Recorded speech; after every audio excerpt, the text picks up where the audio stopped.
let me discuss what a free body diagram is, because I think it's a good thing to talk about at this point. Free body diagram, or an FBD, that's where we identify the forces on a body. So let's take your phone on the table. Here's a table, and here's a phone on the table.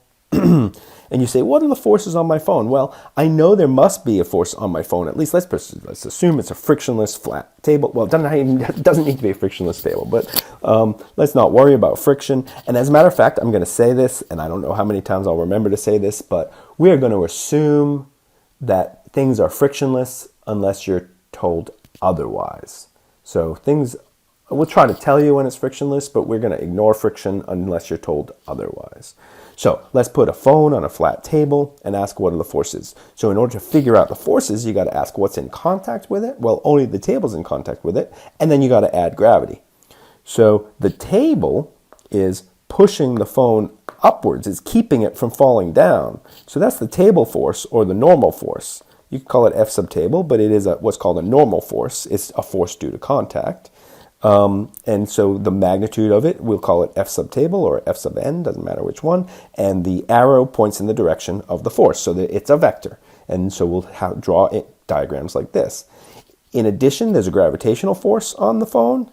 The Earth is pulling it down. There's a gravitational force. That's its weight. F sub g is F sub weight. That's its weight. The gravitational force is what gives you weight.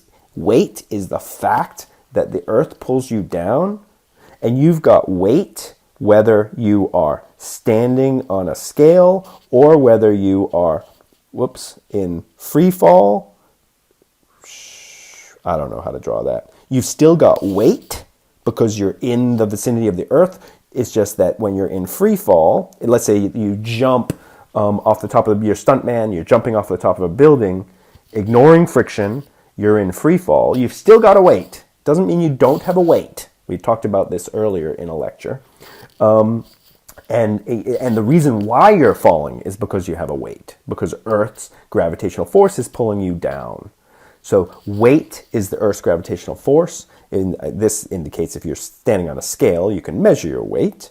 But if you're not standing on a scale, the image that's supposed to show you in free fall, I don't know what it really shows, is the one that says you still have a weight, even though you're not standing on a surface. Okay, so objects have weight regardless of whether they're sitting on a surface or not, or we'll just call that the gravitational force, F sub g.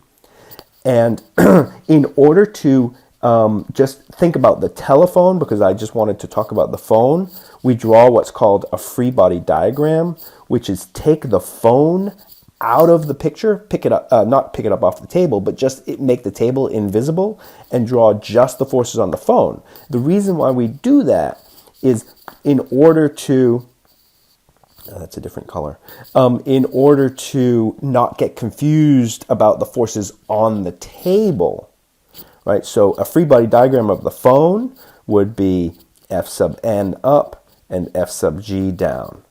There you go. Whereas there are forces on the table as well, right? What forces are there on the table? I'll draw those in a different color. What forces are there on the table?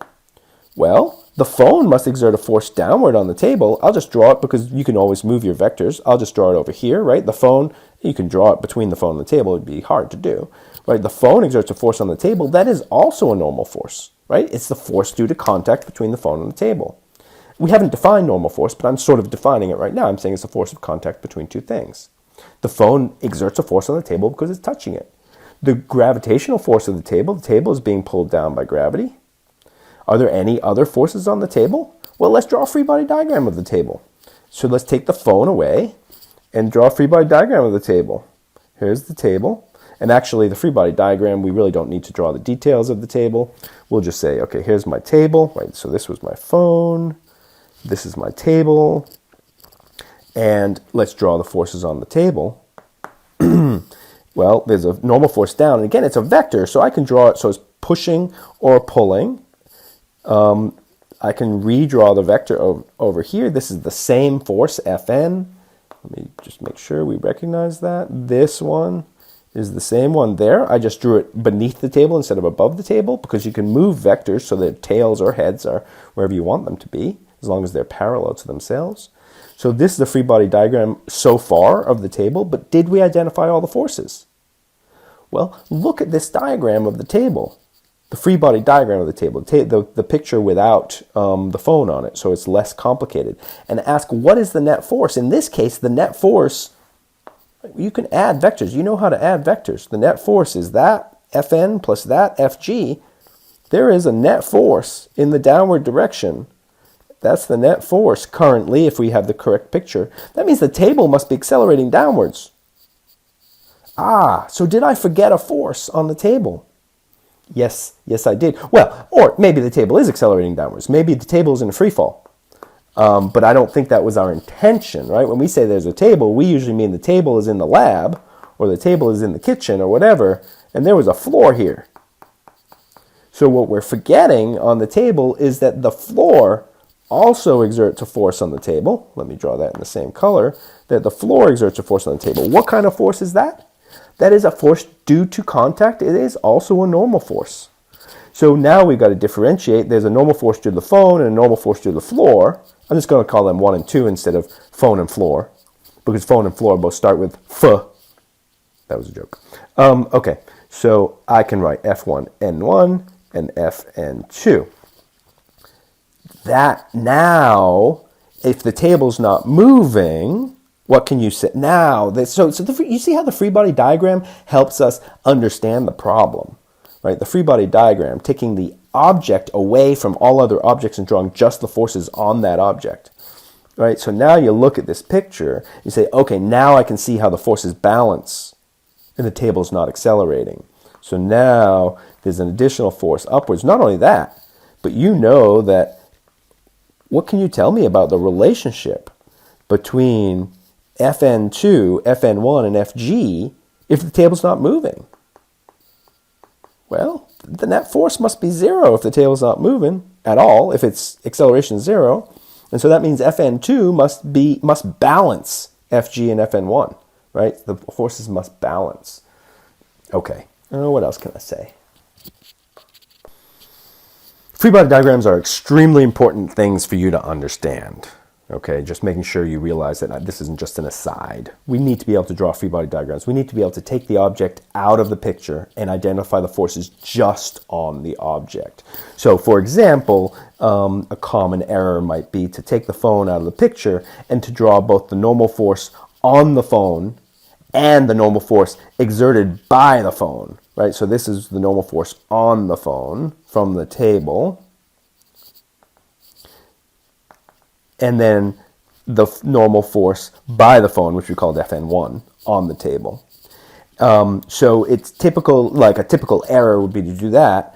And that is an incorrect free body diagram, because a free body diagram is a diagram of the forces on the object, not the forces by the object. So this one does not belong because that's not a force on the object. That's a force exerted by the object. So we've got to get used to thinking about forces on an object versus forces exerted by an object. So coming back to really we're defining force and net force, right? Let's just take a quick example. Let's just take we have an object. Maybe it's a table. Maybe it's a box. Maybe it's a cage with a lion. I don't know how to draw a lion. Grr, he has big teeth. All right. Oh well, I wouldn't know how to draw a lion. And we've got a caged lion on the floor, and the lion is on the floor. It's not lying on the floor. Never mind. Okay. And we're pushing this cage along the floor. We exert an F push. If we're pushing with our hands, we can still consider that a normal force, or we can just call it a push. Because it's a force of contact between two objects.